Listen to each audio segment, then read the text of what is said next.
What is polarization?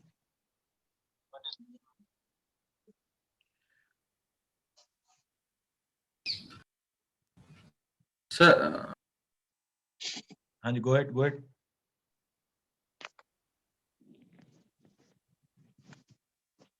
So polarization है कि जो जैसे ट्रांसवर्स वेव्स होती हैं तो वो मतलब जैसे मल्टीपल प्लेन्स में वाइब्रेट कर रही होती हैं तो Okay. उनके जो वाइब्रेशन है उसे एक पर्टिकुलर प्लेन में रिस्ट्रिक्ट करना. Yes. So in actual, light is emitted when atom from excited state jumps down to ground state. ठीक है जी. So आपके पास फॉर एग्जांपल ये दो एनर्जी स्टेट्स हैं, ground state and excited state. First excited state, for example, atom jump from excited state to ground state and emits light in every possible direction. ठीक है, एक atom इस direction में photon emit कर रहा हो, for example दूसरा atom है किसी दूसरी डायरेक्शन में फोटोन एमिट कर देगा. So we have 360 degree orientation of photons. So हर डायरेक्शन में हमारे पास एक लाइट होगी. So that is called unpolarized light. ठीक है, if you restrict the light in a particular direction, बाकी सब आप कैंसिल आउट कर दो, सिर्फ एक ही डायरेक्शन में. For example, Polarized light. If I allow only in this direction, और उसके बाद वाली जो आसपास वाली हैं सभी कैंसिल कर दूं मैं, डिफरेंट प्लेन्स वाली, मतलब एक डायमेंशन में अलाउ करूं और बाकी दो डायमेंशन में if I restrict that it should not go there, that is called polarization of the light. कि आप पोलराइज कर रहे हो उसको, किसी पर्टिकुलर डायरेक्शन में फोर्स कर रहे हो मूव करने के लिए. So that is called polarization. ठीक है और जी. So interference and diffraction, they confirm the wave nature. ठीक है जी. So wave nature हमारे पास हमें मालूम है कि अगर if light is following, if some wave is following interference and diffraction, तो उसके पास wave nature भी है. और light अगर ये follow कर रही है interference and diffraction, so it means it has wave nature. So sir ये एक बार ये जो फिगर आपने बनाई है एक बार रिपीट कर दो. जस्ट मिनट में. सो मैंने स्टार्ट किया था मुझे कि लाइट एमिट कैसे होती है. Light emits when atom de-excite from excited state to ground state. ठीक है, ये एटम अगर जंप लगाएगा ग्राउंड स्टेट में तो एनर्जी कितनी एमिट करेगा. For example, if this is E2, this is E1, so H new की एनर्जी किसके बराबर होगी, E2 माइनस E1. तो ये एनर्जी हमारे पास, इतनी एनर्जी का फोटोन एमिट होगा. Photon is light. ठीक है, और एक एटम तो है नहीं मॉलिक्यूल में, so there are multiple atoms, many atoms. So if they try to jump from excited to ground state, ठीक है, so they will send light in different direction, क्योंकि एक डायरेक्शन में तो orient है नहीं atom. so they can emit, there is chance, जहां भी उनका मोमेंटम कंजर्व होगा वो उस डायरेक्शन में आपका फोटोन एमिट कर देंगे. so मल्टीपल डायरेक्शन में फोटोन्स एमिट होते हैं. ठीक है, so we can say that कि आपका अगर इस तरह से इसको डिनोट कर दें, so photon has every possible orientation. That is called unpolarized light. You are not restricting the light to move in any particular direction. It can move in all the directions. It is unpolarized light. ठीक है, yes sir. But अगर आप इसको restrict कर दो to move only in a particular direction, कि एक particular direction, for example z axis के अलोंग ही हमारे पास लाइट हो, x और y के अलोंग नहीं होगी, so that is called polarization of the light. ठीक है, so then wave nature is of the light is confirmed by interference and diffraction. ठीक है, whereas अगर लाइट, अब वेव नेचर तो कंफर्म हो गया, पर ये लॉन्गिट्यूडनल है या ट्रांसवर्स है, this nature is confirmed by polarization. So if light can be polarized, it is for sure that it is transverse wave, and if it is not polarized, then it is longitudinal. So आपको एक question ये भी आ सकता है कि sound wave को आप polarise कर सकते हो या नहीं. Can sound wave be polarized और नॉट? किस कैटेगरी की वेव है साउंड वेव? सर ट्रांसवर्स होती है. अच्छा, ये ट्रांसवर्स है तो लाइट वेव क्या होगी, ईएम वेव क्या होगी? EM wave is transverse. So there are two categories of wave, elastic wave and electromagnetic wave. Sir elastic में आपके पास है for example sound wave, ultrasonic है ना, अल्ट्रासाउंड, सो ये है लॉन्गिट्यूडनल, और ईएम वेव इज ट्रांसवर्स. ठीक है, सो अभी हमने कहा कि लॉन्गिट्यूडनल है, ट्रांसवर्स है, this can be checked with the help of polarisation.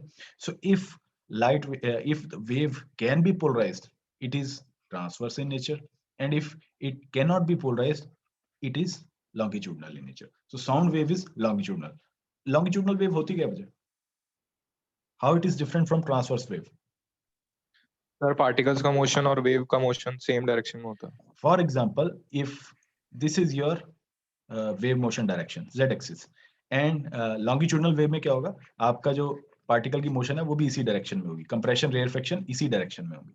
Whereas in case of transverse wave, particle इसके परपेंडिकुलर मूव करेगा, ठीक है, या इस डायरेक्शन में. So instead of z direction, amplitude of E vector या H vector is along y axis or x axis. Sir longitudinal waves को polarise नहीं किया जा सकता, राइट? Yes. अच्छा, क्यों नहीं किया जा सकता? Any idea? लाइट को पोलराइज कैसे करते हैं मुझे? फॉर एग्जांपल, आपने एक पोलराइजर रख दिया इसके आगे. पोलराइजर क्या होता है कि एक स्लिट रख दी मैंने इसके आगे, जिसमें सिर्फ एक ही डायरेक्शन में ट्रांसमिशन पॉसिबल है. ये इसकी ट्रांसमिशन एक्सिस है, ठीक है. लाइट इसमें से पास करेगी, आपने यहाँ हिट की लाइट, तो आउटपुट में क्या आएगी? अब if you place a polarizer in front of longitudinal wave, what will be the output? Sir वही आएगी, सेम, सर क्योंकि सेम ही रहेगा, है ना, ये उसी डायरेक्शन में फ्लो करे. आप इसकी हॉरिजॉन्टल डायरेक्शन में तो इसको रिस्ट्रिक्ट कर नहीं रहे हो, और ये फॉर एग्जांपल एक रोप है, वो सीधी पास कर रही है इसके में से, और डायरेक्शन भी वही है, मूवमेंट भी उसी डायरेक्शन में, so there is no restriction. But अगर आप यहाँ ये केस रखते हो, ट्रांसवर्स के केस में अगर पोलराइजर रखते हो, तो यहाँ केस कुछ और होगा, ठीक है. So by this way we can polarize the light. ठीक है बच्चे, कॉन्सेप्ट क्लियर हुआ कि पोलराइजेशन है क्या? ठीक है यस सर. तो ओनली, सर हाँ जी बच्चे. सर जो जैसे हमने लाइट का बताया था आपने कि इनफाइनाइट डायरेक्शन में होती है, अनपोलर. इनफाइनाइट नहीं बच्चे, there are only 360 degree orientation only. हाँ, 3 मतलब हाँ. सारी. हम्म. ऐसे जो हमारी लॉन्गिट्यूडनल है वो सिर्फ एक ही डायरेक्शन में होती है. सिर्फ एक ही डायरेक्शन. आपने कंप्रेशन रेयरफेक्शन पढ़ा ना, कंप्रेस हो गई या इलोंगेट हो गई, वो उसी डायरेक्शन में होगी, एक ही डायरेक्शन. क्योंकि आप वैसे आपके टॉपिक में नहीं है, बट जो लॉन्गिट्यूडनल वेव, ये ट्रांसवर्स वेव में आपके पास फोटॉन्स होते हैं, है ना, जो एक्सचेंज होते हैं. लॉन्गिट्यूडनल वेव में क्या होते हैं? साउंड वेव में क्या होते हैं? एक्सचेंज पार्टिकल क्या होते हैं? फोनॉन्स. ठीक है, that is not part of your syllabus, but ये जो कंप्रेशन या रेयरफेक्शन है फोनॉन की वजह से. ठीक है सर, हाँ जी. तो सर ट्रांसवर्स वेव्स जब पोलराइज हो रही है तो सर जो वेव हमें मिल रही है उसको आप क्या कहते हैं?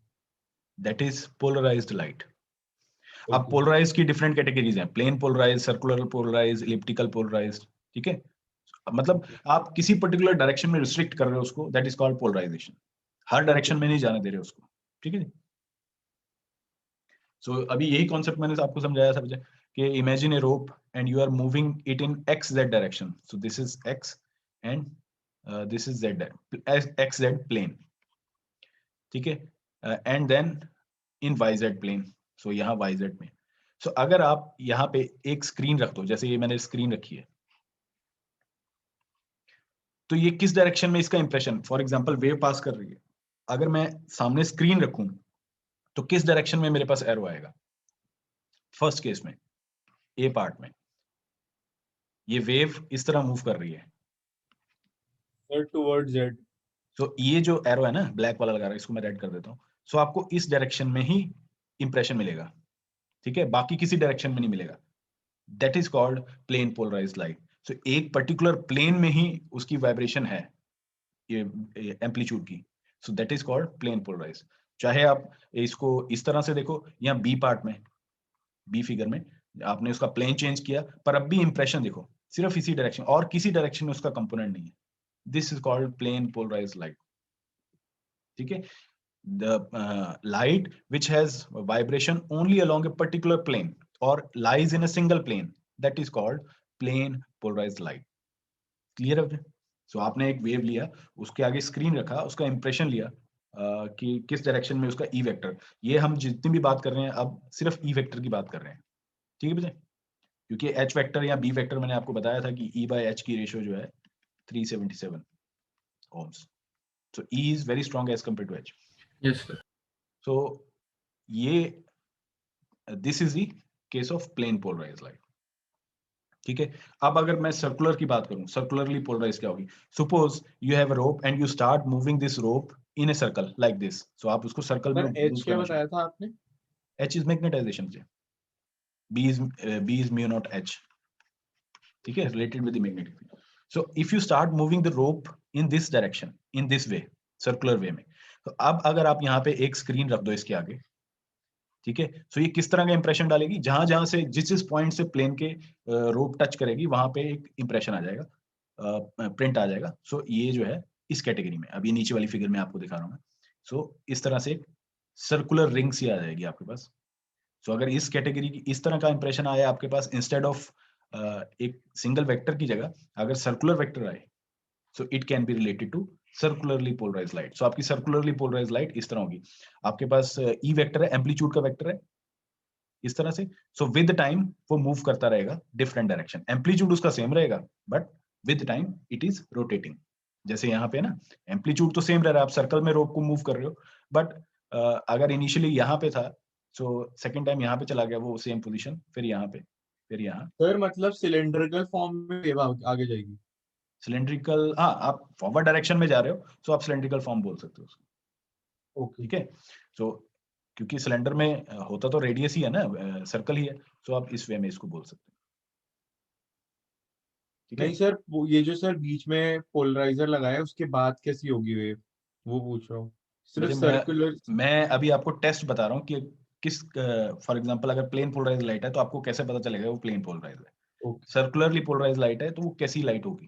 ठीक है सर आपके अगर हाँ जी, सर अगर इस वेव पे कहीं पे प्लेन रखते हैं तो उसमें तो सिर्फ एक पॉइंट दिखाई देगा हमको. हाँ हाँ बिल्कुल. सो आपके सिलेबस में सिर्फ प्लेन पोलराइज लाइट है कि उसको प्रोड्यूस कैसे करना है और टेस्ट कैसे करना है. सर्कुलर या इलिप्टिकल वो भी वेज हैं कि उनको प्रोड्यूस कैसे करना है ना. क्वार्टर वेव प्लेट डालनी है या हाफ वेव प्लेट डालनी है या फुल वेव प्लेट डालनी है. सो वो डिफरेंट कॉन्सेप्ट है. बट अभी आपके लिए सिलेबस में है कि ये होती क्या है प्लेन पोलराइज लाइट, कितनी कैटेगरीज हैं इसकी, linearly polarize light, circular polarize light and elliptical polarize light. और उसके बाद प्लेन पोलराइज लाइट पे आएंगे हम कि उसको प्रोड्यूस कैसे करना है, उसको डिटेक्ट कैसे करना है. ठीक है जी. सो ये सर्कुलरली पोलराइज. सिमिलरली अगर आप इलिप्टिकल बनाना चाहो तो क्या चेंजेस करोगे बच्चे इसमें? सेम आपके पास सर्कल में अभी आपका क्या है ना, ये फॉर एग्जांपल ये जो है ई वेक्टर इज कांस्टेंट, ये टाइम पे डिपेंड नहीं कर रहा. ठीक है, सिर्फ ओरिएंटेशन थीटा पे डिपेंड कर रहा है कि कहां कहां जा रहा है, कितने पोजीशन के बाद वो कितना एंगल लेगा. पर अगर आपने इलिप्टिकल बनाना है इसको तो क्या करोगे?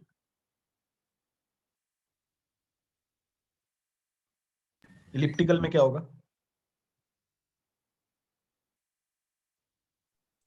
इसका सर डिस्टेंस भी चेंज होगा सर और एंगल भी.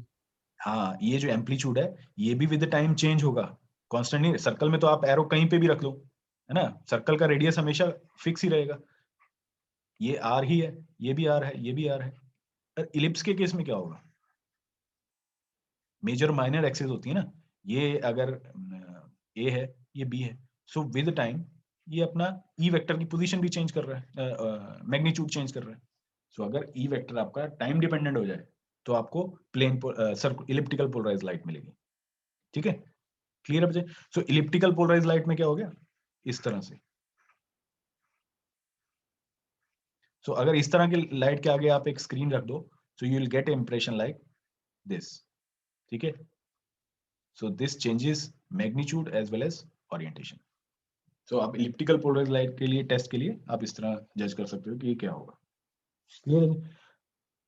Next is what if you start moving the rope in all the directions. किसी भी डायरेक्शन में आप रोप मूव कर रहे हो. सर हाँ जी. सर ये जो हमने स्क्रीन रखी थी वो पोलराइजर है बेसिकली? कुछ नहीं है बच्चे, वो खाली एक कागज पीस ऑफ पेपर रख दो चाहे आप. अच्छा, हम सिर्फ देख रहे हैं कि लाइट हाँ कैसी. हाँ बिल्कुल, ऑब्वियसली.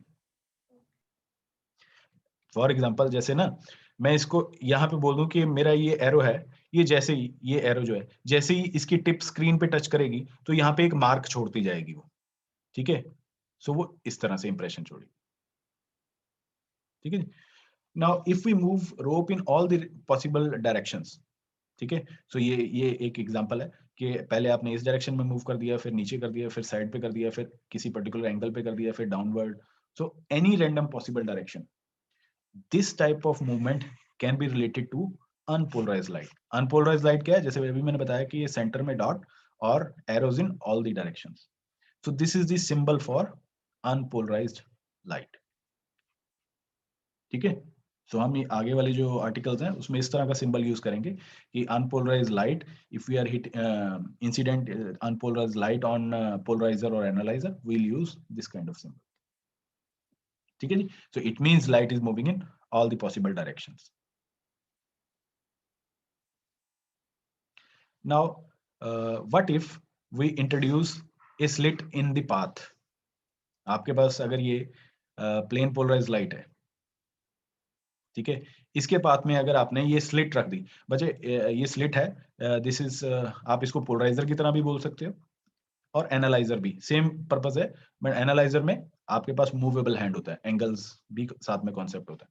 और इस स्लिट में ट्रांसमिशन एक्सिस क्या होगी, ये है इसकी transmission axis, the axis along which vibration passes is called transmission axis of that polarizer और एनालाइजर, ठीक है। If you are hitting a plane polarized light on a polarizer, ठीक है, तो आउटपुट में आपको क्या मिलेगा? सो फर्स्ट केस में हमारे पास है बजे कि आपका जो वाइब्रेशन है ई वेक्टर्स की, they are parallel to transmission axis. So ये जो वाइब्रेशन है ना, ये जो आपकी ट्रांसमिशन एक्सिस इसके पैरेलल है, पहला केस है हमारा। तो आउटपुट में आपको क्या मिलेगा? As it is wave will pass on, क्योंकि पैरेलल ना, जो भी पैरेलल है वो पास हो जाएगी। सेकंड वाले में प्लेन पोलराइज्ड लाइट तो मैंने वही रखी, अब मेरी जो ट्रांसमिशन एक्सिस है, ये जो पोलराइजर है, इसको मैंने 90 पे रोटेट कर दिया। अब क्या होगा? आउटपुट में there will be no light, क्योंकि यहां जो वाइब्रेशंस है they are perpendicular to transmission axis. Clear है जी? तो ये आपका मेलेस लॉ से भी रिलेटेड है, जो हम आगे करेंगे, बट मैं अभी आपको ब्रीफ बता देता हूँ। I is equal to I not cos square theta, ये आपने एक्सपेरिमेंट भी किया होगा लैब के लिए। सो थीटा डिपेंडेंट है, ठीक है, theta is the angle between transmission axis and vector E vector, ये हमारा ई वेक्टर का डायरेक्शन, ठीक है। दोनों के बीच में कितना एंगल है? 0 है, इट मींस पैरेलल है, तो light I not intensity pass हो जाएगी। इफ इट इज 90 तो there will be no light. Sir, ठीक है, हाँ जी सर आप फर्स्ट केस में बता रहे थे ना कि हम उसको एनालाइजर भी हो सकता है, बोल सकते हैं, लेकिन उसमें वो मूविंग, तो सर वो पोलराइजर और पोलराइजर एनालाइजर में फर्क क्या है दोनों में? पोलराइजर और एनालाइजर में दोनों सेम ही हैं। जैसे ये है आपका स्लिट काइंड ऑफ, है ना, ये पोलराइजर भी बन सकता है, एनालाइजर भी। पोलराइजर क्या है? सिर्फ ट्रांसमिशन एक्सिस के अलोंग आपको पास करने देगा, this is the quality of polarizer. अब इसी पोलराइजर को अगर मुझे एनालाइजर बनाना है तो क्या करेंगे? मैं इसको रोटेटेबल बना दूंगा कि ये मैं नीचे किसी भी डायरेक्शन में, जैसे यहां मैंने ना ट्रांसमिशन एक्सिस, ये मेरा नॉर्मल था, तो मैं इसको 90 के एंगल पे ले आया। सो अगर मैं इस पोलराइजर को मूव कर सकता हूँ, मतलब इंटेंसिटी को कम ज्यादा कर सकता हूँ by changing the angle between normal and the transmission axis, तब ये एनालाइजर बन जाएगा। तो सिर्फ रोटेटेबल हैंड या मूवेबल हैंड ऊपर अगर लगा दो पोलराइजर के, तो वो एनालाइजर बन जाएगा। है वही, दोनों में चीजें सेम ही है, स्लिट है दोनों में, ठीक है। सो अगर ये जो मैंने ए और बी दोनों केस है, इनमें प्लेन पोलराइज्ड लाइट अज्यूम की है, if I assume longitudinal wave, then दोनों केसेस में व्हेन ट्रांसमिशन एक्सिस नॉर्मल के पैरेलल है, when transmission axis perpendicular to the normal, दोनों केस में आपके पास आउटपुट क्या होगा? So there is no change in the output, it will remain same, क्योंकि लॉन्गिट्यूडनल वेव है ना, एज इट इज पास कर जाएगी, उसको फर्क नहीं पड़ता कि आप ट्रांसमिशन एक्सिस पैरेलल रखो या परपेंडिकुलर रखो, क्योंकि उसकी वाइब्रेशन जो है वो इस डायरेक्शन में होगी, लॉन्गिट्यूडनल वेव की। सो दोनों केसेस में आपके पास वेव्स बाहर आ जाएंगी, ठीक है जी। सो यहाँ और बेटर पिक्चर देखते हैं मुझे कि अनपोलराइज्ड लाइट, ये वही सिंबल मैंने यूज किया, unpolarized light is hitting on a polarizer, ठीक है, with polarizer slit S1. Unpolarized light जिसकी ट्रांसमिशन एक्सिस पोलराइजर की इस डायरेक्शन में है, ठीक है, जिस डायरेक्शन में वो वाइब्रेशन अलाउ कर रहा है। सो यहाँ पे मेरे पास सिर्फ एक ही डायरेक्शन, यहाँ देखो बिगिनिंग में हर डायरेक्शन में थी light, but after passing through the polarizer it has vibration only along a particular direction, this direction is parallel to the transmission axis. So यहाँ पे मेरे पास एक ही लाइट आई, ठीक है। अब अगर ये प्लेन पोलराइज लाइट के आगे मैं एक और स्लिट रख देता हूँ, एक और पोलराइजर या एनालाइजर रख देता हूँ जिसकी ट्रांसमिशन एक्सिस इसके परपेंडिकुलर है वाइब्रेशन प्लेन के, अब देयर इज नो लाइट। तो इट मींस ये आप प्लेन पोलराइज लाइट का टेस्ट भी ऐसे कर सकते हो कि आप एनालाइजर की किसी पर्टिकुलर ओरिएंटेशन के लिए अगर आपकी इंटेंसिटी आउटपुट में 0 आ जाए, it means you are facing the plane polarize light. Unpolarize light किसी भी ओरिएंटेशन के लिए 0 नहीं होगा, आप किसी भी हैंड के लिए मूव करते रहो कुछ ना कुछ लाइट निकल के आएगी। But if you are using a plane polarized light in the incident beam as an incident beam for a particular orientation, because of I is equal to I naught cos square theta, Malus law, you have no wave or zero intensity at the output at that orientation, ठीक है जी। अच्छा, इसमें वजह दो terminology और हैं, मैं लिख के बताता हूँ। So, हमारे पास ये दो प्लेन है, one plane is this one, this is called plane of vibration. The plane in which vibration occur is called plane of vibration. और इसी के पैरेलल में अगर मैं इसके परपेंडिकुलर प्लेन लूं,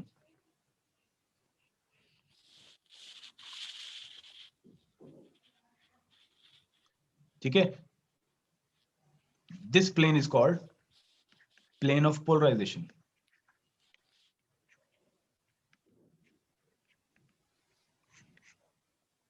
सो जिस प्लेन में से लाइट एम्पलीट्यूड खत्म हो गया है after passing through the polarizer, that is called plane of polarization, और जिस प्लेन में वाइब्रेशन हो रही है that is called plane of vibration. So दो डिफरेंट टर्मिनोलॉजी है, ठीक है। अब इलेक्ट्रोमैग्नेटिक वेव भी इसी तरह ही है। इलेक्ट्रोमैग्नेटिक वेव में z डायरेक्शन में if it is propagating, so e vector अगर हम अज्यूम कर लें कि x डायरेक्शन में है तो b वेक्टर y डायरेक्शन में होगा। सो it is propagating like this. So direction of polarization of an electromagnetic wave has traditionally been defined to lie along the direction of oscillation of electric field. So ये मैंने अभी बात बोली है कि magnetic field की हम बात नहीं करेंगे, सिर्फ इलेक्ट्रिक फील्ड, मतलब z डायरेक्शन में प्रोपगेशन हो रही है और x डायरेक्शन में आपकी e वेक्टर, तो b वेक्टर की बात नहीं करेंगे EM वेव में। So ये सेम कॉन्सेप्ट मुझे यूज किया हुआ है कि if we are using P1 and P2 there are two polarites, unpolarized light ये P1 है, ठीक है, transmission axis along Z axis. So आपके पास आउटपुट में इस तरह का कंपोनेंट आ जाएगा एक ही डायरेक्शन में जो मूव कर रहा है, this is linearly polarized light. यहाँ पे आप आई पीस रख सकते हो, ठीक है। Now if we use two polaroids, polarizer या analyzer, unpolarized light passing through P1 polaride, we get plane polarized light here, and if it is passing through another polaride whose transmission axis is parallel to the plane of vibration of this plane polarized light, then we again have the same plane polarized light. There is no change in intensity of the light of input and at output, both are linearly polarized.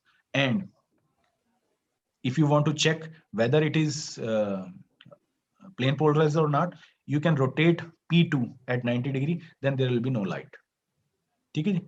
Now if we orient the two polaride P1 and P2 perpendicular to each other, जैसे ये है ना, एक के ऊपर एक हम press कर दें, एक की ट्रांसमिशन एक्सिस दूसरे की ट्रांसमिशन एक्सिस के परपेंडिकुलर हो, तो यहाँ पे एक ब्लैक रीजन आ जाएगा। So if now unpolarized light is passing through this one, there will be no light, ठीक है। So different possibilities are there, we have already discussed these, ठीक है। Now next is representation of unpolarized light, clear है जी। सो अभी हमने unpolarised light का symbol किया था कि dot with orientation arrows in all the direction. This is the symbol for unpolarized light. But for our convenience, we can further resolve all of these components along the two directions. ठीक है, ये सब component को तो हम deal नहीं कर सकते, so we'll resolve all these components along only the possible two directions. So electric field vector is decomposed into two perpendicular components. ठीक है, अब assume करते हैं if direction of propagation of wave is along z axis, so z axis के along अगर move कर रही है, the E vector is decomposed into two vectors along x axis and y axis. ठीक है, so E vector में EX या EY. So ये जो अनपोलराइज लाइट है, मैं सिर्फ दो कंपोनेंट इसके लूंगा, मतलब ये सभी एरोस को रिजॉल्व कर लूंगा अलोंग, इनका इंप्रेशन ले लूंगा along x axis and y axis. ठीक है, so the unpolarised light, the component have equal amplitudes, क्योंकि इक्वल एरोस का मतलब है equal amplitudes, and the phase difference between them varies randomly. Unpolarised light है तो फेज डिफरेंस रैंडमली वेरी करेगा. ठीक है, अब इसकी नोटेशन देखते हैं बच्चे कि if we resolve all of these component along the two directions, तो ये सिंबल कैसे चेंज करेगा. So this symbol, this one, it changes to this one. So we have unpolarized light along the direction of propagation. इसको हमने resolve कर लिया along the two directions. So आपके पास दो डायरेक्शन है, ये पहली वाली पैरेलल टू द प्लेन, ठीक है, इसमें एक वाइब्रेशन होगी, क्लियर है जी, और इसके दूसरी डायरेक्शन परपेंडिकुलर होनी चाहिए, क्योंकि आपने एक x में लिया एक y में लिया, तो इसके परपेंडिकुलर में एक और डायरेक्शन ले लेता हूं.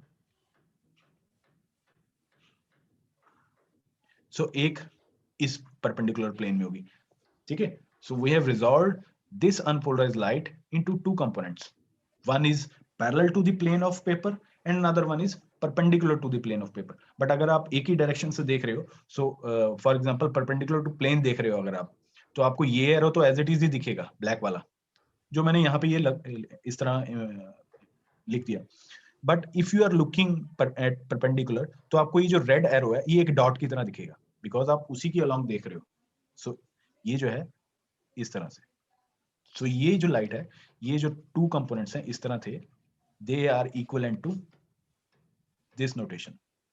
ठीक है, so your unpolarized light symbol changes to this one if we resolve all of these component along the two directions. ठीक है जी, so unpolarized light का ये सिंबल हो गया अब आपके पास. ठीक है, so जब भी आप unpolarized light का सिंबल यूज करोगे onwards ये यूज करोगे. Where dot represents component out of plane, मतलब perpendicular to the plane, and arrow represents component in the plane, यानी कि parallel to the plane या in the plane. ठीक है, क्लियर है बच्चों ये नोटेशंस? Yes sir.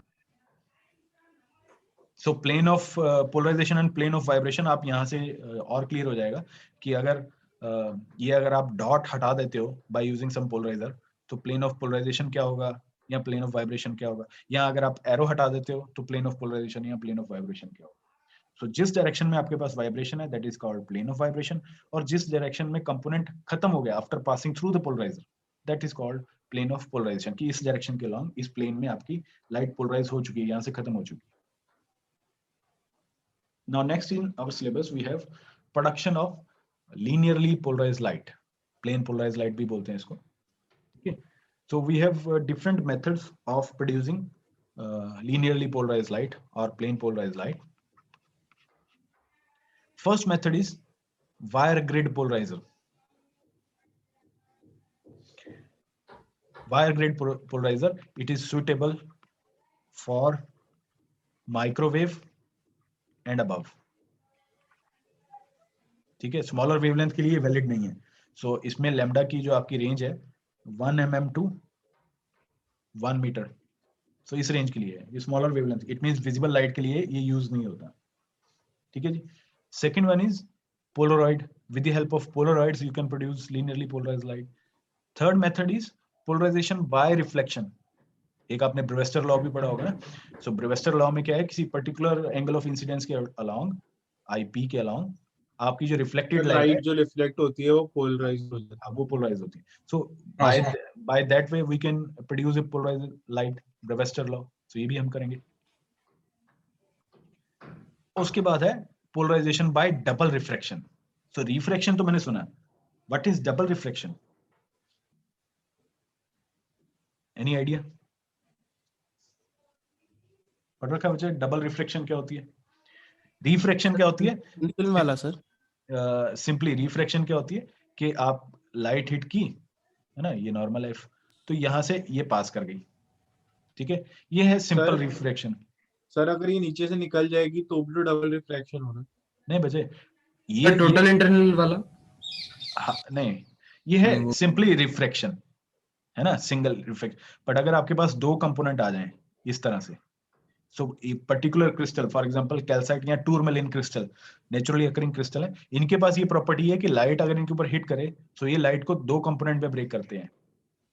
सो आपके पास this concept is called doubly reflection. So इसमें क्या है, एक में पैरेलल टू द प्लेन होगी लाइट, दूसरे में परपेंडिकुलर होगी, and if by using some way you can remove one of the component, तो आपके पास आउटपुट में क्या आएगी? फॉर एग्जांपल मैंने डॉट वाली लाइट हटा दी, फॉर एग्जांपल, तो ये मैंने क्रॉस कर दिया, तो मेरे पास आउटपुट में क्या आएगी? प्लेन पोलराइज्ड लाइट, ठीक है। So this is the concept of doubly reflection, ये भी पढ़ेंगे हम। क्लियर है बच्चे? ये डिफरेंट मेथड्स। तो सर इंटेंसिटी हाफ हो जाती है? हाँ, इंटेंसिटी भी चेंज होगी ऑब्वियसली, ठीक है जी। So first method, the wire grid polarizer. So इसकी कंस्ट्रक्शन इस तरह मुझे, वायर ग्रिड पोलराइजर में ये आपने दो ग्रिड है, इनमें कॉपर वायर स्ट्रेच की हुई है पैरेलल टू ईच अदर, ठीक है। So these are copper wires,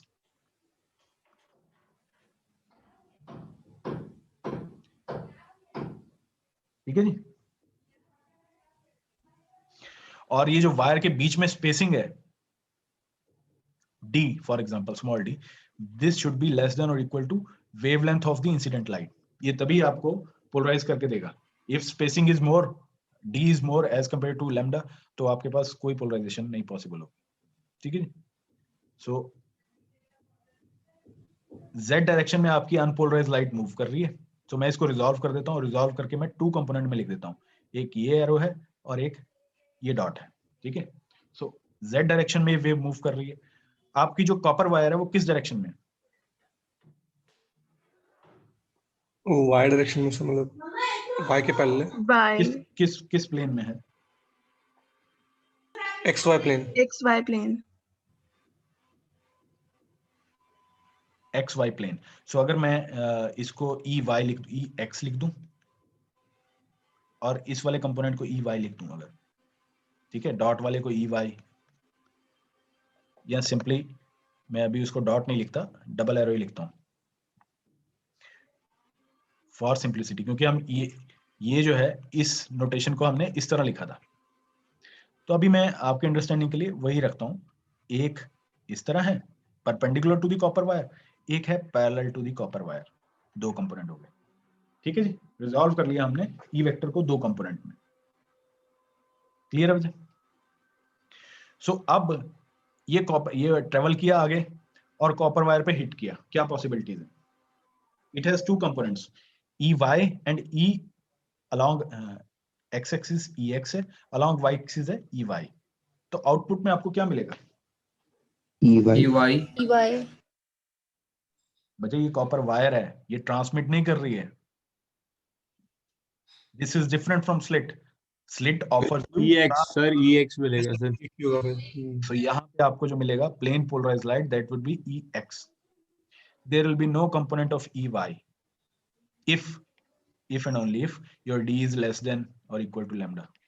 अगर इससे ऊपर हो गया तो EY कंपोनेंट भी आएगा, ठीक है। But in order to obtain plane polarized light, the separation between the copper wire should be less than or equal to lambda. अब ये हुआ कैसे? वर्किंग इसकी क्या होगी? Any explanation why EY component disappear? और कॉपर वायर ही क्यों यूज किए? थिन कॉपर वायर्स, क्या क्वालिटी है बच्चे कॉपर की? सर कंडक्टिविटी अच्छी है। It is a good conductor. So अगर EY कंपोनेंट, और ये थिन वायर्स की फॉर्म में है, ठीक है। सो ये फॉर एग्जांपल अगर मैं यहाँ ड्रॉ करूं, this is your copper wire, ये जो हमने ग्रिड में यूज किया है। सो ये लेंथ के अलोंग तो स्ट्रेच्ड है, पर इसकी विड्थ बहुत कम है या नेग्लिजिबल कह लो। सो मतलब ये वायर मोटी नहीं है, लेंथ में है, ठीक है। सो अब अगर इसके ऊपर मैं इस तरह से ये ई एक्स कंपोनेंट था इसी के ऊपर, और ये ई वाई कंपोनेंट है, ये इसके ऊपर फॉल कर गया। तो अब ये क्या करेगा, copper wire has a free electrons, तो क्या होगा, ई वाई कंपोनेंट क्या करेगा, एब्जॉर्ब हो जाएगा, ई ऑब्वियसली अब्सॉर्ब होगा, पर कैसे अब्सॉर्ब होगा, और ये how it is allowing E X component to go out, copper wire है इसके ऊपर तो दोनों कंपोनेंट पे एक्ट करना चाहिए इसको। तो ये हम देखते हैं मुझे, अब इसकी वर्किंग ध्यान से सुना। When an unpolarized light is incident on in this wire grid polarizer, component of E vector along the length of wire.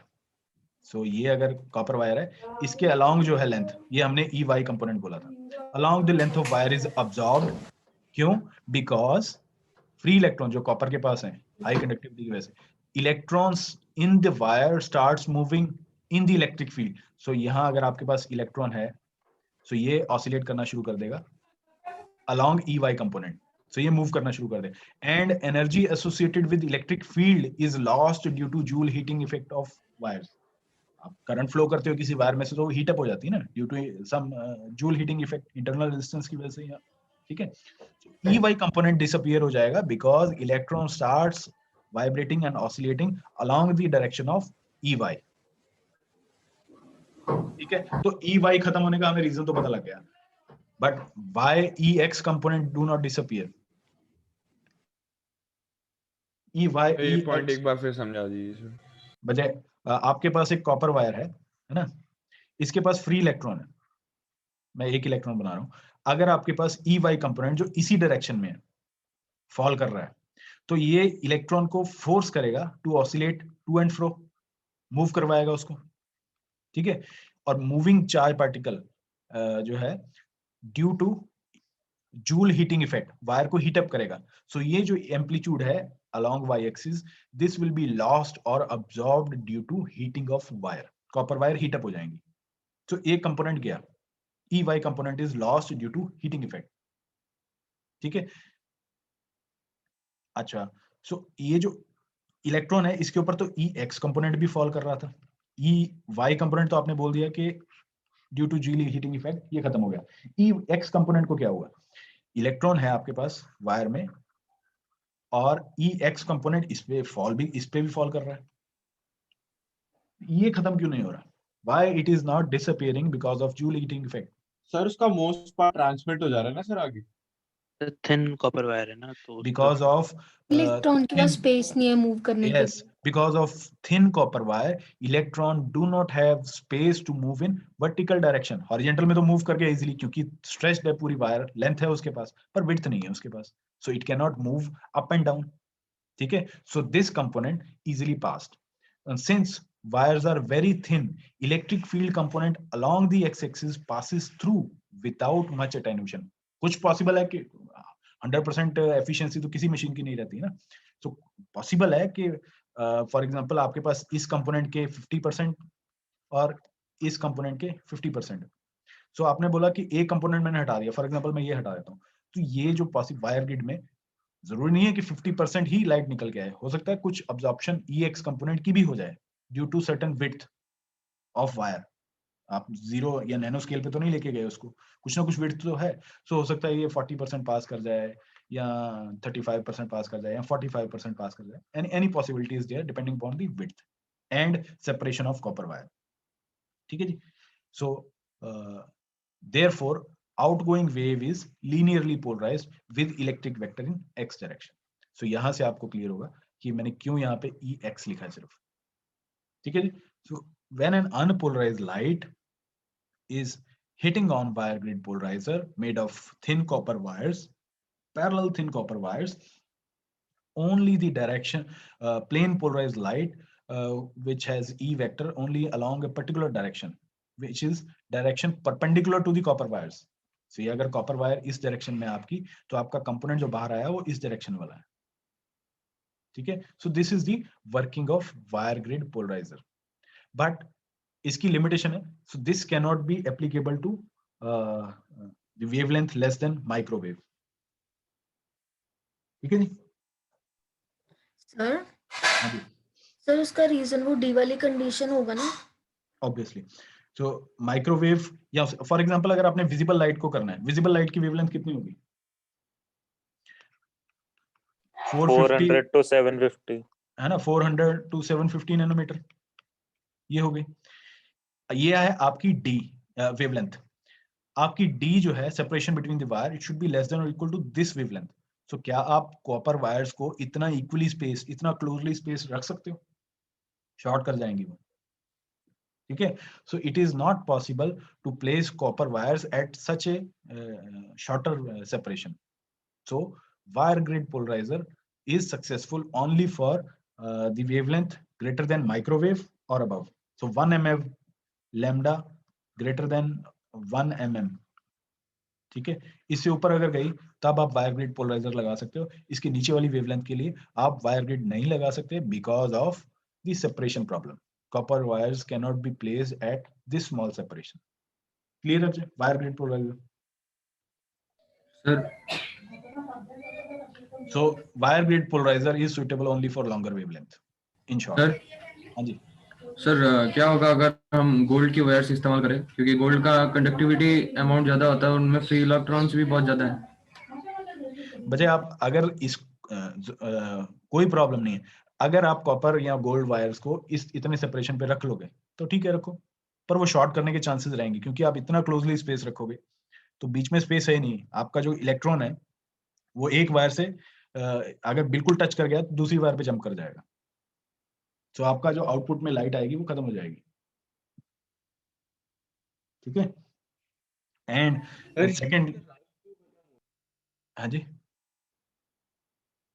और secondly if we are using gold wire they are costly, so economical भी चाहिए हमें polarizer, ठीक है। So this is all about wire grid polarizer. तो ये इसकी condition भी बच्चे लिखी है कि it will work, EY component will almost completely attenuated if spacing D is less than equal to lambda. ये मैंने बताया अभी। Therefore, the polarizer is easy to fabricate for a 3 centimeter microwave because spacing needs to be less than or equal to 3 centimeter. Visible light में wavelength आपकी इस order की होगी 5 into 10⁻⁵. So fabricating a polarizer with wire spacing of this much is very difficult. So कर तो सकते हो but बहुत complications हैं इसमें, इसको fabricate करने में। To rescue this or to overcome this problem, we have polarides. ठीक है जी? So that will discuss in next class. हाँ निश बोलो। सर ये attenuated